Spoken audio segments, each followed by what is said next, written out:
আসছে আইন না মানে না রমজান মাস সবারই ক্রাইসিস চলতেছে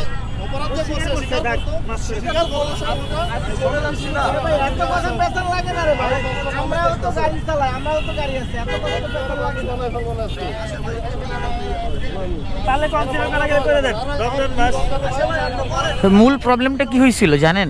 মূল কি হয়েছিল কাহিনীটা? ভাই উনি হলো এখানে দাঁড়া আছে, আরো কয়েকজন দাঁড়া আছে, ওনারা একবার পুলিশ বলছে সবাই চলে যান।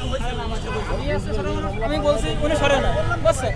উনি সরে নাই, 4 জন ছিল, 3 জন সরে গেছে, উনি সরে নাই। ও মানে আপনারা ওয়ার্নিং দিয়েছেন, মানে যাওয়ার জন্য বলছেন? 4টা গাড়ি ছিল, 3 জন উনি সরে নাই। তো ওনারা সরে যায়, এসে আমার কাছে কমপ্লেইন দিচ্ছে যে ভাই আমরা সরে আসলে উনি সরছে না। আমি ওনারা আবার বলছি যে সরে না। তারপর আমি যাত্রী নিয়ে তারপরে যাবো, তারা